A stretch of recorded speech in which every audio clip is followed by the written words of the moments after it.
Hi mga co-learners! Andito ako ngayon sa Uptown BGC para i-meet yung former boss ko. I would like to take the opportunity para makasama ko ulit siya, and then of course gawin nating subject para sa interview na assignment natin kay Ma'am Yamada.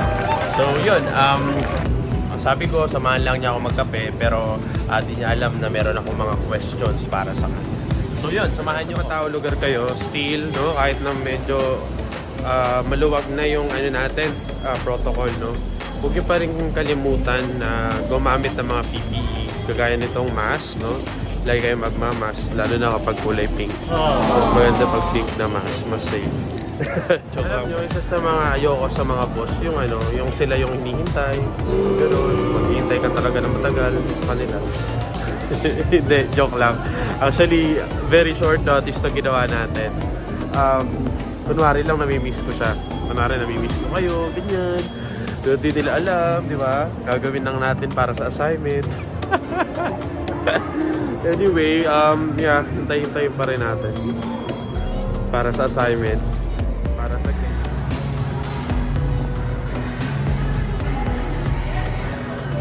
So yun, bigyan ko lang kayo ng counting background. No? Yung interview natin ngayon ay si Michael Angelo Mabugnon. No, is currently the officer in charge or the interim head of the welfare services at the Philippine Red Cross. So, yun yung dati kong pinagtatrabahuan. So, ayun, kaya naputol kasi pinagtitripan na naman ako. Andito na pala sila sa loob. Ayan siya. Isa sa mga gusto ko dati sa trabaho. Ayun, ganito. Ayan. So madalas kaming kumakain. Tatanungin lang niya kami kung ano gusto namin.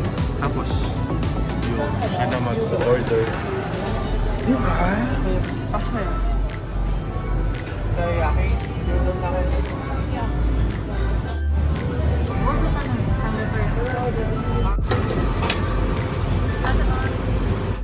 Ano ba, isaw? Hindi. Ano, lilibre mo na naman kami. Ano nga kayo? Oo, diba? Sabi ko sa inyo eh. Ganun lang, mabilis na kausap. Actually, pag baka bayaran ng ganito, busy-busyhan ako. Kunwari, ako na nagpipit-pit ng mga gamit nila. Diba? Hindi na natin yung si babae.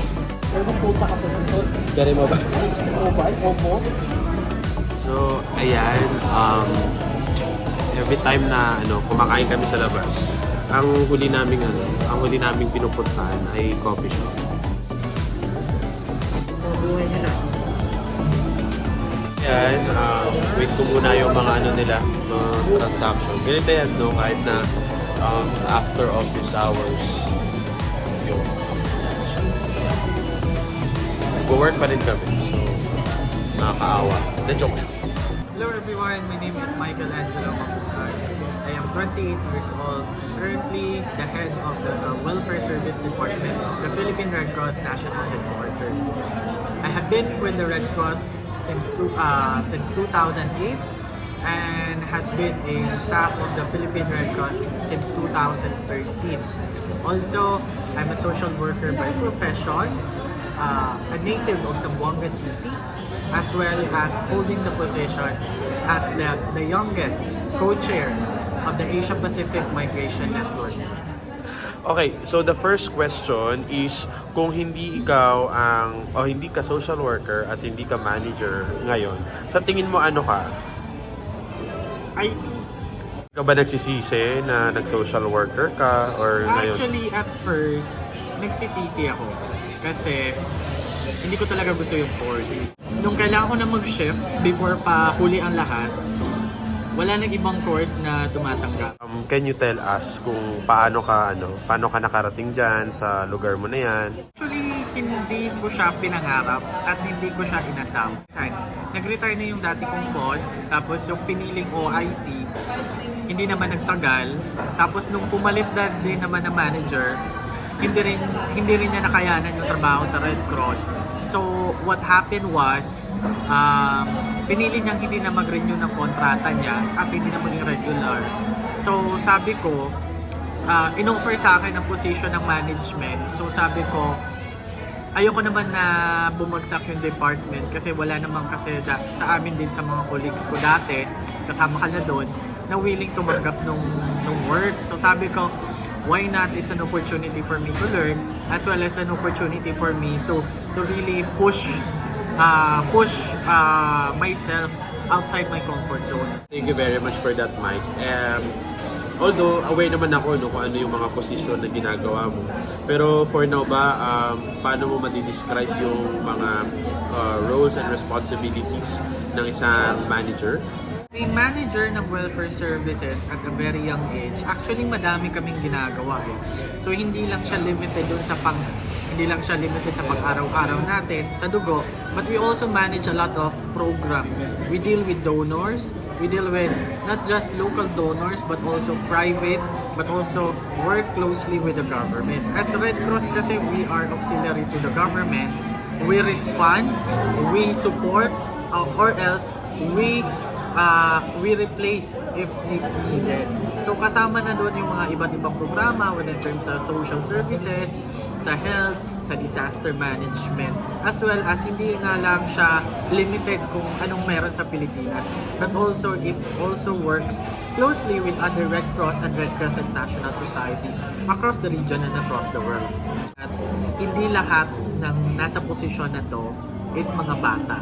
So as bata, meron tayong dinadalang mga bagong knowledge, mga bagong perspective, hindi na siya yung traditional na ginagawa. So may mga bagong perspective on how we communicate or how we deal with the communities. O challenging siya because you have to deal with all the spectrum of the community, you have to deal with the government, you have to deal with your own system.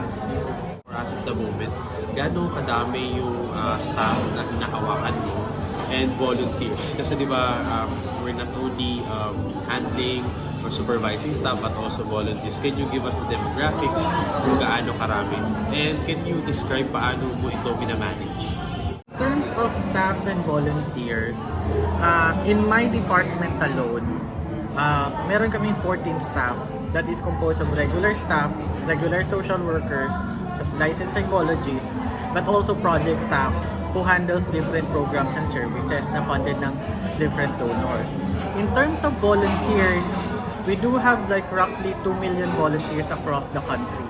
So, in a way, it's an edge for the Red Cross to really reach the vulnerable communities, be able to serve the most vulnerable, at ma-deliver yung mga services na madali. In terms of chapters, we do have 103 chapters across the country, mula Batanes hanggang Tawi-Tawi. Alright, so talagang madami, no? And I recognize na super challenging nung ginagawa nating management. In terms of supervision naman, how are you making sure na yung mga tao natin, o mga personnel natin, or mga volunteers natin ay nagagawa yung kanilang trabaho? In terms naman of ensuring na nami-meet ng staff and volunteers, especially the technical staff, yung mga deliverables nila, we do make use of different tools, softwares, documents, to ensure na nagko-comply sila. We make sure na we also meet once in every month or twice in every month para mapag-usapan ano ba yung updates, ano ba yung challenges, ano ba yung progress, at ano ba yung nangyayari on the ground. Talaga aware ka, up to date ka, at you also need to familiarize yourself din. Ano bang ginagawa ng staff mo? Ano ba yung project niya? Ano ba yung deliverables niya? Para at least kung ikaw as manager, alam mo kung paano ka mag-intervene, paano ka mag-support. What we usually do is that we let people or we let our staff and volunteers experience it the first hand. Kasi iba pa rin yung experience siya eh. Mas natutunan nila, mas naiintindihan nila, kaya pala ginagawa namin to. Kasi ito pala yung need, ito pala yung kailangan gawin. Kaya ginagawa pala namin ito kasi ito pala, may kakulangan pala, may hindi access. So in that it builds relationship between the staff and the community people, but also strengthens the relationship and the passion that they have to keep the fire burning. So, in terms naman sa pagde-delegate ng tasks o yung pagbibigay ng mga tasks or gagawin, no, sa mga empleyado mo, paano yung strategy or ginagawa mo? Magde-delegate ng staff, kung sino yung favorite ko, yun yung binibigyan ko ng trabaho. Joke.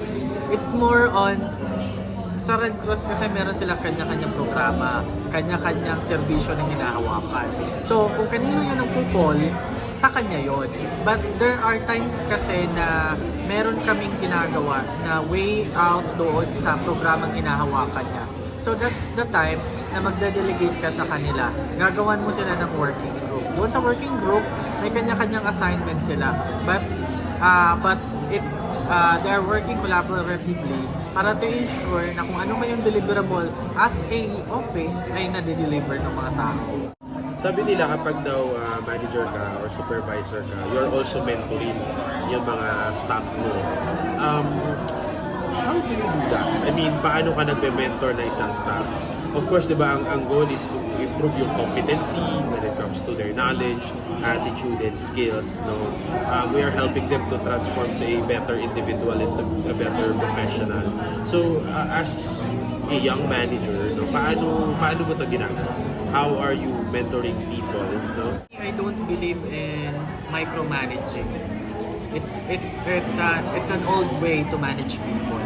For me, importante na as manager, you let them experience kung ano nga. So, kasama na syempre doon yung hindi kasi sila matututo kung iuutos mo lang. So, magiging in a way persona, sunod-sunuran lang sila kung iuutos mo.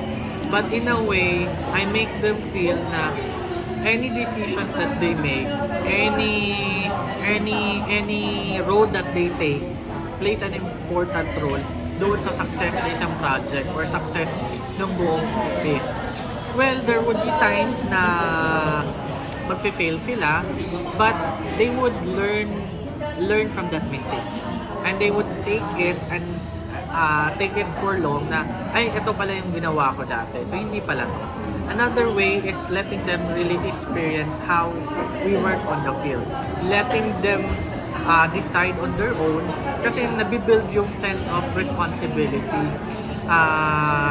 na hindi nila kailangan ay kakausapin ko yung manager ko kasi ganito. I want them to be grown ups in a way na makakapag-decide sila.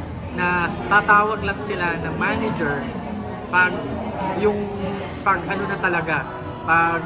hindi na talaga kaya or beg, steal, or borrow. Gawan mo ng paraan. Don't always say no. Hindi mo pwedeng sabihin na hindi ko alam. Hindi ko alam paano gawin. Dapat alamin mo. So, I don't care kung paano mo siya gagawin. Pero, maghanap ka ng way na ma-deliver mo yung services. At saka, in a way for service delivery, kasi service-oriented din mo Red Cross, ayaw namin yung result is mediocre or yung kailangan if you deliver, you deliver your best and should be the best version of yourself when you deliver services to the people. In terms of administration naman, no, how do you control your people or even the entire office just to make sure na yung mga ginagawa nila ay nasa ayos, no? Or yung nag-run ng maayos yung buong office? You need to ensure din na ito yung boundaries mo. Ito, magkaibigan kayo sa labas, pero pagdating talaga sa office, you need to set things straightforward na.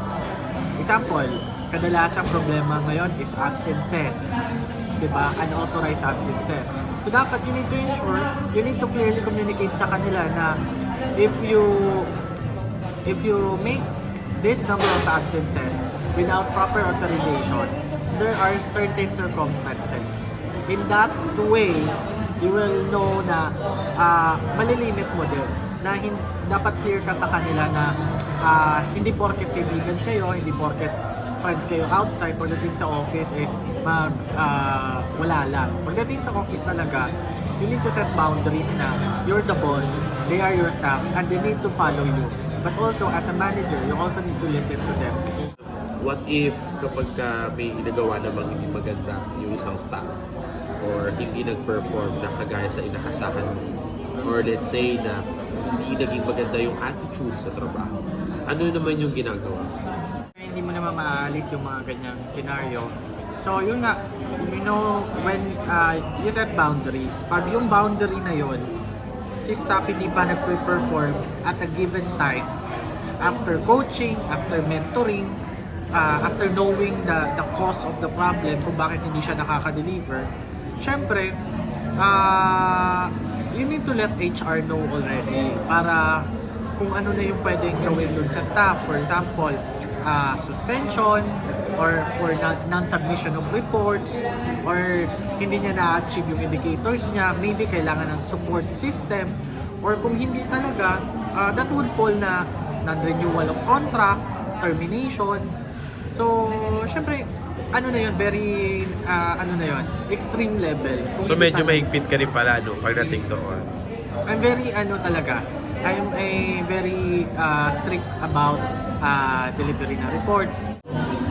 How do you define yung tinatawag na good manager or good supervisor? No? Paano mo to dinidescribe, and can you consider yourself as one? So, I think that is your good manager. I don't think that there is such thing as a good manager. It's very objective in a way kasi wala depende yun sa context, depende yun sa situation. Siguro in a way or so, a good manager is someone who listens, as well as listens to your opinions, listens to your insights, as well as ensure that you have a voice doon sa mga ginagawa mo.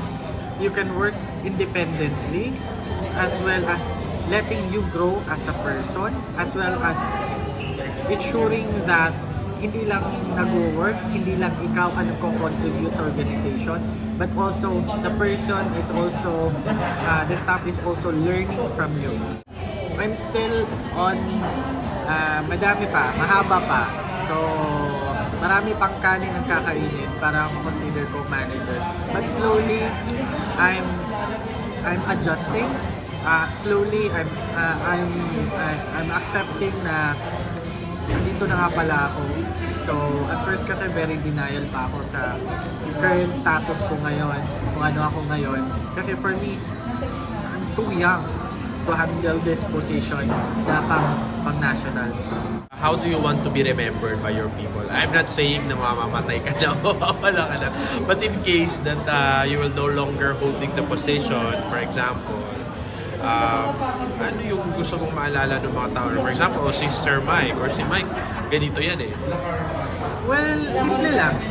Ako yung kaya nilang kausapin, kaya nilang isabi kung anong meron sila, na hindi sila magdadalawang isip na sasabihin. Kasi minsan, di ba, meron tayong mga tinatago sa mga boss natin na eto, censored to, hindi ko to pwede i-share kay boss, hindi ko to pwede kasi it will affect how he or she deals with me. But siguro sa akin, iba yun kasi they can talk to me, pwede nila akong kabarkada, kapamilya, kaano sa kalokohan. But pagdating sa trabaho. Thank you very much, Mike, for the interview, and then of course for the coffee. Yeah, just like the old times. And yun nga, natapos na yung ating mini vlog, no? Yung interview with the boss. And I hope na meron kayong mga natutunan or na-realize, no? Patungkol sa paano niya minamanage yung grupo or yung organization. But this time, samahan nyo naman kaming mag-analisa gamit ang Everett Hadgens Assessment of Innovational and Authoritarian Personalities, no? Based dun sa mga napag-usapan natin. I-frame natin, no? Paano ba or ano ba yung uri ng kanyang leadership style, no? Paano natin sasabi na ito ay isang innovational or isang authoritarian. So, yun lang, and ipasa ko na kayo sa aking mga Looking into the interview session of our co-learner Fred and Mr. Michael Angelo Mabugnon, the head of the Welfare Services Department of the Philippine Red Cross, we have seen the evident showcase of innovative personality. According to Everett Hagen, innovative personality promotes autonomy. And from what we've heard during the interview, Mr. Mabugnon mentioned that each of the focal person in his department has the independence to manage the project as long as it's in line with the objectives of Red Cross. So now, his role as a leader evolves in ensuring that each of the member of his team acknowledges and understands the significance of their contributions and efforts. Another assessment to point out is that Mr. Mabugnon and his team reflects the succurrence nurturance motive, or the act of give and take relationship. In different scenarios that he mentioned, this has become a pattern of the interaction between him and the rest of the team. Ang galing ni Sir Mabugnon for handling an organization at a very young age. 28. Para sa akin, mahirap yon, lalo challenge ngayon na pandemic, yung mag-reach out dun sa volunteers and dun sa chapters na sinabi niya during the interview. Sa Everett Hagen's leadership personality, parehas niyang pinapractice ang innovational and authoritarian. Dun sa sinabi niya, sa individual's view niya with leadership, sinabi niya na non-traditional siya. Isa yun sa advantage niya dahil siya ay yung head nga ng Philippine Red Cross. Nakita niya yung transition ng traditional to non-traditional style of leadership. Kaya nakita niya yung need na kailangan adaptable ang leader, dapat open-minded ang leader sa pag-atake doon sa needs ng kanyang mga staff and doon sa organization. Regarding doon sa delegation of task, maganda yung sinabi niya na ang delegation niya ng task depende doon sa affiliation ng mga staffs niya at wala daw siyang favoritism. Sobrang kailangan natin yon sa isang organization kasi para magkaroon ng smooth flowing, may equality doon sa given task. Tapos values-wise, maganda din yung practice niya with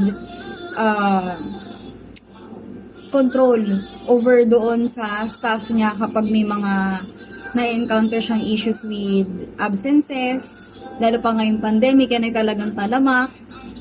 Ayun, mahirap rin yun kasi as young leader, pwedeng question yung ability mo to decide kung ang nagre-request is mas older na staff. Hello guys! This is Mitchai. Welcome to my vlog. Char! Anyway, gusto ko lang i-share sa inyo yung aking insight during the interview with Sir Michael as manager of Red Cross.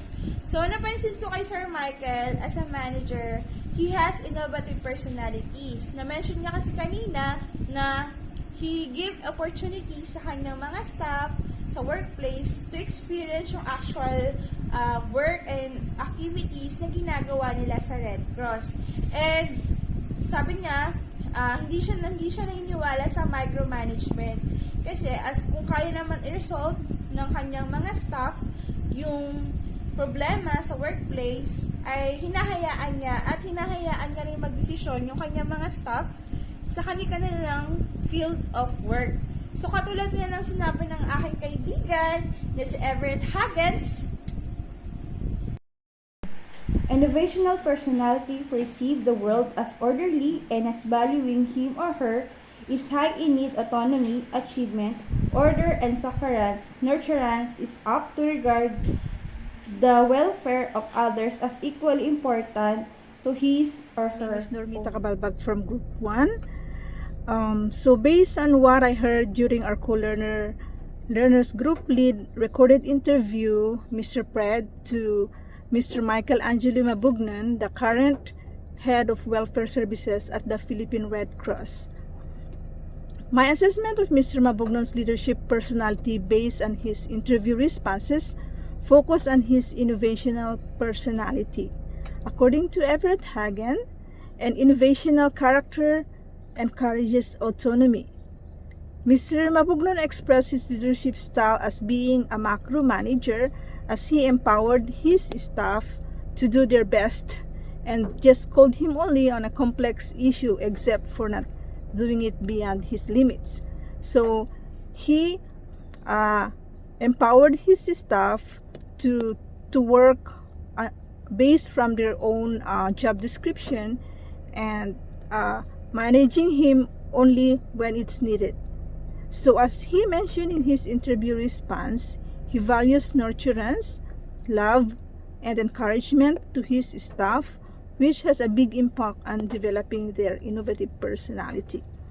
Mr. Mabugnon, being a young leader, has his attribute as being so creative. His ability to think a task or problem in a new or different way, or he is very innovative to use his imagination to generate new ideas. He solves complex problems or find exciting ways to approach tasks, and he looks at things from a unique perspective. Niya dun sa dulo na marami pa siyang kailangan na i-improve din as a boss. Wala talagang good or great, perfect leader because there are lots of circumstances. But when it comes to Haged nga, I think both can be applied. It's because of the experiences. And we can also consider all the theories from Carl Jung, Erik Erikson. Kasi pinagtibay, ang personality kasi ng tao, pinagtibay na kung ano man talaga yung, I believe, pinagtibay talaga na kung ano man yung mga naging experiences mo, kasi you learn from it. And I must say that being a young manager for him, it's really a challenge for him, and the pressure itself, it's there. But, you know, when you think of innovative or innovation kasi, we have to consider things. We have to be open-minded of the things that could be effective para makapagbigay tayo ng serbisyo sa mga tao. And yun kasi yung thought ng innovative na minsan ng innovation na misinterpret ng iba na kailangan nga tayong magkaroon ng innovation for us to be able to improve, to work on things. And I think that's what he's doing right now. He played things doon sa pagiging boss niya. I mean, not play like playing. Play the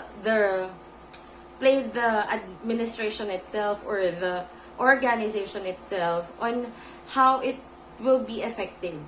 Kasi sa dami ng hinahawakan niyang staff, malamang yan, yung iba ay sumuko na lang talaga at mawala na ng gana. But the fire is there, the heart and compassion is there. It's because of he knows what he's doing. He knows where and when to work. Kasi hindi mo naman masusustain ng isang bagay kung hindi ka hindi ka nagiging innovative. Because you have to be innovative whenever you're handling things. You have to work on things.